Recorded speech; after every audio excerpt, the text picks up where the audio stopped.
gawe 3 dina wingi kabare Pak. Nggih. Duwe gawe nganti 3 dina. Kepara malah 4 dina ya, Mas. Jumat wingi nggih. Nggih. Iki wong apa to Pak Bayu iki kok sugih. Anjir. Buat-buate nggone luri budaya kok, Mas. Netakke putrane utawi ngitanke. Nggih. Petang dina duwe gawe. Nggih. Bapak teng mriki pun ping pinten? Sampun ping kalih, ping 3 niki teng napa teng latar mriki. Ping 3 niki. Lagi ping 3 niki. Nggih. Lho, pripun? Niki kula mboten umuk. Nggih. Kula wonten mriki leladi ngene Mas Bayu niku sampun kaping pisan niki, Pak. Walah. Tak kira oleh ngitung tak kira kok iso. Para tuwa turu duya indase dadi musuh, Pak. Oke. Sing penting seduluran. Sing penting seduluran. Ah, tambah sedih. Sesuatu yang baik ndak dilaksanakan ndak ditindak nggih ta? Betul. Nggih. Jenengan milih swarga. Ya ndang budal. Oh, kepleset aku. Pripun? Kepleset nggon menyegerakan niki mau. Ayo to jenenge. Orang rembug nggon diantu-antu penonton jutaan niki tiada lain tiada bukan hadirnya sang primadona, sang idola. Nggih. Nek cara tembunge iki idolane arek-arek utawa idolane cah-cah. Nggih. Idola Genduk Niken Salinti.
Gusti Allah sesembahanmu rintan lan dalu mong limang wektu kanggo brasta mungkar lan nafsu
sedulurku aja nganti kliru mong Gusti Allah sesembahanmu rintan lan dalu mong limang wektu kanggo brasta mungkar lan nafsu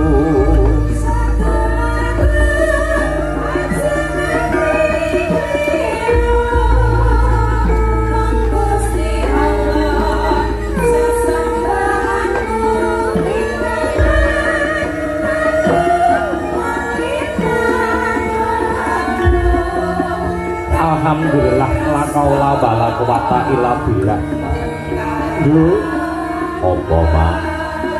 Bagya mulya kang sinedya basuke kang kaesti, jumbuhing rasa pangrasa kang sejati, mligine aku kelawan kowe dina semengko kasembadan sowan marang Mbah Makaping ana pidalem agung panjenenganing sedulur lanang yunduk panjenenganing Mas Bayu Teguh Purwanto. Ngono ya, Pak. Iya. Sarimbit kelawan panjenenganing Ibu Parti. Weh, ngono. Iya.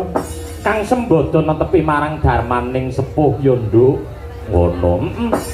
Ngislamake utawa nyunat rasulake khitanan, Nduk. Ngono, Pak. Iya.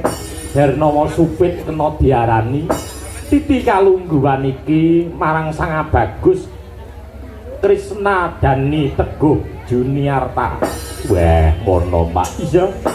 Muga wakil dewasaning Sembodo ya kuwi mau dadi bocah kang miguna netepi marang darmane cunduk kelawan agamane ya, Nduk. ngono ya mak iya kalebu ya kuwi mau miguna tumraping nusa kelawan bangsa munggahe marang agama kang rinasuk weh jumbuh kelawan idam-idamane wong tuwa weh ngono mak iya Titi kalungguhan iki sangka bombong seneng bungah rasaning panggalih nduk ya kuwi mau rasa syukur marang nikmating Gusti Allah ya kuwi mau dibabarake kanthi pagelaran wayang kulit iki rangkaian sangka acara sing wis ya mak dina Kemis kae pengajian utawa selawatan iya sing asta panjenengane Kiai Haji Sopyan Rias utawa Mbah Jambrung iya terus ingkang angka 2 ya kuwi mau Campur Sari ALX terus awake dhewe iki kang sowan ngabiwantara ya mak iya mah matur nuwun yo nduk kaya ngono nggone nguri-nguri marang kaendaning budaya weh yo ora mokal mak piyambake kuwi mau ngelingi jaman rekasane biyen ngono nduk rekasane biyen yo kuwi mau direwangi lolo apa gedhe nggone tapa brata satemanan kok kamoyan kuwi mau sak lumrahe sapa wani kasa bakal kunduh marang wae ngrasa sapa kang wani laku bakal tinemu kang tinuju bener kang dadi kandhamu nduk titi kalungguhan iki ora mung awake dhewe sak prikanca kang sowan ngadiwantara ning sineng kuyung ya kuwi mau pelawak-pelawak kondang weh ngono iya Widyawati kang Hanjayeng Dawana uga kepareng ya kuwi mau ngregengke jroning sasana miwah swasana ing wengi iki nduk ngono ya mak iya ing antaraning sapa wae ya kuwi mau Mas Gareng Tralala Mas Gareng Tralala sing sangka Surakarta iya Mas Gareng Tralala sinambung ya kuwi mau anakku wedok weh anakmu wedok ya kuwi mau genduk ajeng niken genduk niken salindri genduk ajeng niken salindri wah matur nuwun gelem ya kuwi mau derek nyengkuyung ngluri budaya ya kuwi mau mung sak awake dhewe dalan sing sangka Gunung Lawu ya mak ora dadi boyo mengapa weh ngono tenang kok nduk panjenenganing bapa ya kuwi mau bapa Teguh kuwi mau tenan nduk bapa Bayu arep nimbali sapa wae kasembadan Pak Anom mbok 3 dina 3 bengi Bayu Waji mbok 4 dina 4 bengi kelakon nduk ngono apa to sebabe kur dalang alek sebabe apa kajaba rada ngirit merga ya kuwi mau ana bab sing ora iso diaturake ya kuwi mau nggone paseduluran ing antaraning aku kelawan panjenengane Mas Bayu nduk ngono mak iya wah matur nuwun sing tanpa upama ya sowan ngabiyantara mring karasaning para punden ya mak iya matur nuwun kelawan penggemaring awake dhewe nduk blek dina semengko ya kuwi mau mapan ana ing Kademangan Ngetrep kene. Weh ngono Mak. Iya. Ana ing Kademangan Ngetrep Kecamatan Jiwan Kabupaten Madiun. Iya, sembah nuwun. Panjenenganing Bapa Demang Ngetrep kepareng rawuh, Bapa Demang Teguhan, Demang Sumberjo. Ya kepareng rawuh Demang saantero kepareng rawuh nduk ngono Mbak. Panjenengane Mas Bayu kuwi mau akeh pemitrane kok nduk ngono. Tumraping Mas Bayu ya kuwi mau mungsuh kuwi mau siji kuwi mau kakehan ning sedulur 1000 kuwi mau kurang nduk ngono ya Mak. Iya mungsuh siji kuwi mau kakehan ning sedulur 1000 isih kurang ya Mak. Iya kuwi panjenengane pancen ya kaya ngono kuwi. Iya. Mula kang saka kuwi mak timbangane ana tembungan kakang gunem sing tanpa guna dina semengko ditanjake dhisik. Ya kowe mau Mas Gareng, Nduk. Ya, diunggahke nang panggungan slampatke to.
Noto ambekan. Ijih bapakku. Nggih. Wilujeng dalu Mas Garing. Dalu mak cangin Mbak Limbuk. Nggih. Bapakku cintaku sayangku. Alah, alah.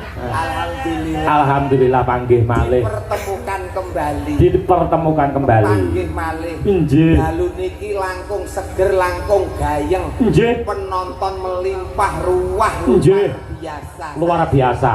Wonten dalemipun Pak Bayu ingkang mengkugati. Injih leres Mas. Hebat. Pak Hebat. Bayu luar biasa. Luar biasa.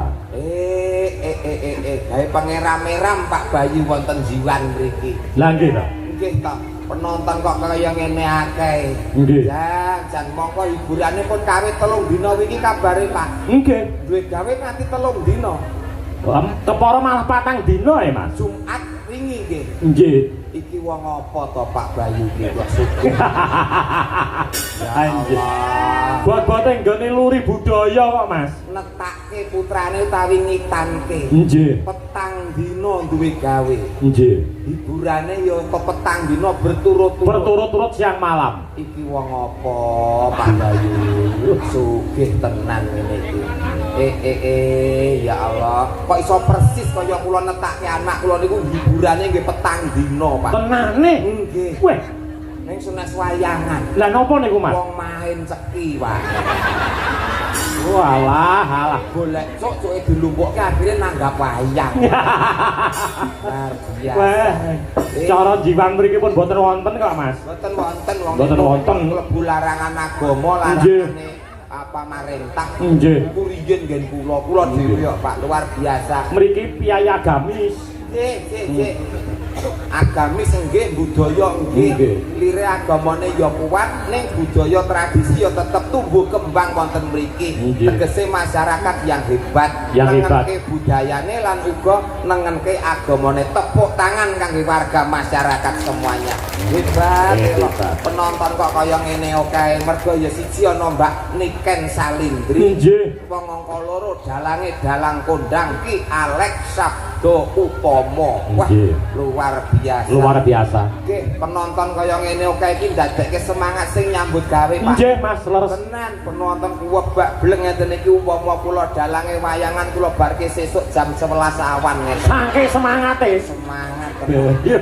kanca-kanca yo pleh sinden mulih karek Pak Alek dhewe nang kene angong-angong teko jam 11 awan. Lah dene kaya wong koclok. Lah ngene sedulur to? Oh nggih. Pak Bayu sedulur to? Sedulur kula. Lah dalah sedulur kok. Ya ampun, wong kok sugih men kaya ngene. Dadi gelo aku, Pak. Lah kok iso? Ngerti ya sing nanggap wong sugih hak kentel rego ngene iki. Bola-bali wong ya sedulur kok. Kaya ngendikane pake. Aja menika sampean aku ya gumun kok. Lah iya. Lah wayangan tak mboten ping pisan to niki. Leres. Nggih. Bapak teng mriki pun ping pinten? Sampun ping kalih, ping 3 niki teng napa teng latar mriki. Ping 3. Lagi ping 3 niki. Nggih. Lho, pripun? Niki kula mboten umuk. Nggih. Kula wonten mriki leladi ngene Mas Bayu niku sampun kaping pisan niki, Pak. Walah. Tak kira oleh ngitung tak kira pirang-pirang. Pisan iki ning rasane kaya wis manjing sing dadi sedulur. Manjing seduluran. Ngoten, Pak. Tanpa paseduluran ora ana kamulyan, Mas. Laras, kados ngendikane Bapak wau, Pak Bayu kuwi musuh siji kakean.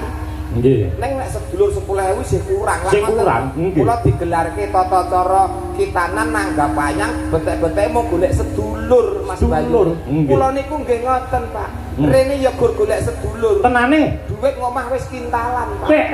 Dadi nyambut gawe jenengan ikhlas lahir batin. Ikhlas. Tenan, Mas. Upama mboten disangoni. Alah wanita kak demit kene ora masalah. Nggih. Dipun sesane nggih, Lur. Nggih. Mas Garing Tralala mangke mboten bayaran. Ora masalah. Lho, wong wis dilunasi kok saiki. Oh, coba nek aku ora ngene keterangane wong aku wis dilunasi kok. Ternyata Pak Bayu, Pak Alek iki nunggal dadi siji piyai sing tanggung jawab. Nggih, Mas. Wah, lagi telepon langsung lunas dadi wong ini iki mangke kula ya mau assalamualaikum. Kula nggih ngaten kok pripun. Oh, duit iki mung sarana. Nggih, Mas. Aku nggih pas seduluran. Nggih, leres. Slogan kula kali Mas Bayu kok padha niat atine. Musuh siji kakean gitu, sedulur 2.000 10.000 isih kurang. Nek golek musuh ora tekan kene, nggen kula ngomah wis cemepak. Kok iso? Para tuwa turu duya indase dadi musuh Pak. Oke. Sing penting seduluran. Sing penting seduluran. Tambah sedulur wonten ing Jiwan. Nggih, wonten ing Jiwan Madiun. Madiun mriki. Desa Ngetrep. Ngetrep. Ngetrep. Ngeretep. Ngetrep. Ngetrep. Ngetrep. Ngeretep. Oke, alon-alon omongan karo kowe kok angel. Angel rasa bicara. Alon-alon ae. Alon-alon. Nggih. Ngetrep. Ngetrep wis langsung. Bener. Langsung ngono wae ya. Wonten ing ngetrep mriki mugi sedaya warga masyarakat lan sedaya ingkang srami rawuh, sedaya pinaringan sehat jasmani, sehat rohani. Amin. Dipun paringi lancar rezekine kathah melimpah berkah barokah. Amin. Sing tetanen yo dongake subur kang tinandur panene melimpah omone ilang. Amin. Sing pegawe mundhak jabatane, mundhak pangkate, mundhak gajine. Amin. Sing sekolah pinaringan pinter berprestasi kaya Mbak Niken Salindri. Insyaallah somben enek menteri sangka kene Allahumma. Amin. Sing bagus siji donga sapu jagate, Pak. Para pamriksa sedaya warga masyarakat Ngetrep Jiwan sakiwa tengene kabeh pinaringan slamet donyane, slamet akhirate Allahumma. Amin. Pak Bayu sekeluarga bar duwe gawe nanggap wayang dalang kondang, dalang sing tuse apik trah dalang sing ora tau neko-neko, dalang sing lurus ora tau demenan, dalang sing niki lho aja diomong-omongke to Mas Ayu isin. Kula ki junjung pake lho. Wong kula ki ya nyekseni. Kula ki dadi anake pake ki wis kawit puluhan tahun, puluhan tahun mlebu Jawa Timur mergo sing gawa kula lho. Selawe tahun punjul kula nggih dadi anake pake. Urung tau krungu kok palek demenan, urung tau krungu. Lah iki lho sosok skine ya iki sesine. Sangke primpene kok. Wah. Piye omonganmu iki lho? Bojoku melu lho. Primpen sing ngopeni ati. Jogowati. Jaga mata. Jaga pakarti. Oh, lah nek dalang ki ora kurang, Pak, jenenge godaan. Oh, nggih. Dagelan ya ngono uga. Oh, nggih. Kan dikane Pak Ustad lak pun cetha. Pripun? Apabila kamu keluar rumah di jalan kamu melihat wanita cantik, nggih, maka segera pulang dan tataplah istrimu. Insyaallah selamat keluargamu. Lah ngoten to. Kula nggih ngoten, Pak. Teng dalan gedhe ketemu wong wedok ayu, wah, kula tergoda iman kula terus mulih. Oh, mulih, Mas. Mulih. Natap bojo, nyawang bojo kula ternyata bener ngendikane Pak Ustad. Pripun niku? Ayu sing nang dalan, Pak. Bener. Wah. Ning ayu ki lak mung nggon tata jabane. Nggih. Nek ayu ati ki mung bojone dhewe sing ngerti. Nggih. Dongane kangge Mas insyaallah Mas Krisna. Mas Krisna. Nggih. Muga-muga dadi bocah sing soleh. Nggih. Bekti ngabekti marang wong tuwa, agama, nusa lan bangsa. Amin. Tak kundang dadi taruna ingkang saged ngungkuli bapa. Nah, lire taruna ngungkuli bapa, sak mulya-mulyane, sak beja-bejane Pak Bayu sok ben bakal luwih mulya, luwih beja Mas Krisna. Allahumma amin. Amin ya rabbal. Berarti anake sampean ya kaya ngono to, Mas? Alhamdulillah. Ya gareng. Nggih, pangestunipun nyopet. Ya gareng to, Pak. Ya kepinterane ya kaya sampean. Lho pripun to? Anak kula sing jenenge Wahya. Wahya nika kelas 6 SD. Nggih, sing Wahya. Nika wis tak njaluk gamelan kok, Pak. Nyeni budaya. Budaya wong ya rembesane budaya kok. Iso nabuh, iso ndalang, iso gareng. Tak tukokne gamelan, Pak. Lah terus tenong siji tok nggo les dung-dung. Walah. Ya nut kemampuane, Pak. Nut kemampuan. Sing baku wong tuwa ndonga insyaallah tegese engko iso kabul, iso kanggo napake laku anak-anake. Bener, Mas.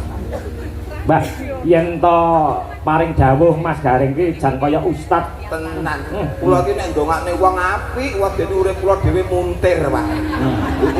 Tegese luwih becik ndonga apik marang wong liya, pangajak iso balik luwih apik ning awake dhewe. Betul. Ning nek ngucape iki ala ning wong liya, kok nek bakale luwih ala balik ning awake dhewe tak rekoso. Sesuatu yang baik ndang dilakoni, ndang ditindakne nggih to, Mas. Tegese menyegerakan kebaikan. Nggih. Oh, saestu Mas niku. Nggih. Jenengan swarga kali neraka pilih pundi, Mas? Swarga. Heh? Swarga. Swarga kali neraka? Nggih swarga to, Pak. Wah, kamangka ngendikan kecil sekolah agama wis ditajarke. Ya supaya berperilakulah baik supaya nek esuk mben kowe munggah swarga. Tetep gadangane swarga. Sesuatu yang baik ndang dilaksanakan dan ditindakne nggih to? Betul. Nggih. Jenengan milih swarga. Ya ndang budal. Oh, kepleset aku. Kepleset nggon menyegerakan iki mau. Lah dadi sesuatu ki ora kudu kok rumsum. Ora kesusu lho. Nggih. Oh, mati ki kabeh nglakoni. Nggih. Ora entuk wedi. Gelem ditandur ya kudu gelem dipanen. Nggih. Mula tembunge mati hurufe MATI. Tegese M, makhluk semua yang bernyawa pasti akan meninggal. Betul. Mati. Nggih mboten. Nggih. Terus M. A akan tetapi tidak tahu kapan tiba saat dan waktunya. Betul. Betul. T tidak harus sakit dulu dan tidak harus tua terlebih dahulu. Nggih betul. Nggih. I iki sing jenenge takdir. Wis cetha. Matio. Wong mati kok iso urip dadi Matio to jenenge. Orang rembug gon mati. Ning rembug ndongakne Mas Bayu. Muga-muga Mas Bayu bar kagungan hajat rezekine tambah ngrembaka. Amin. Ora lokak tambah kebak. Ora kelong bisa gumolong. Insyaallah tahun ngarep tetep syukuran melih. Nanggap dalang Pak Alek. Amin amin Mas. Sing usulke kula berarti kula katut. Nggih. Ngantek dalang Alek langsung ben ganti dagelan. Titenono. Janji kula mayang jenengan mesti kula cangke wonten Samarinda ya tak cangke. Cangking. Sesuk jenengan teng pundi Mas? Sesuk kula ten Kalteng, Pak. Lah kok ora pojak.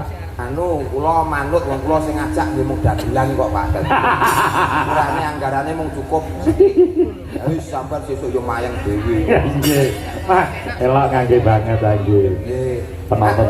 Iki sing diantu-antu penonton jutaan iki tiada lain tiada bukan hadirnya sang primadona sang idola. Nggih. Nek cara tembunge iki idolane arek-arek utawa idolane cah-cah. Nggih. Idola Genduk Niken Salimbi. Nggih. Langkung prayogi katuran nggih. Monggo. Pak ingkang murba. Nggih. Monggo.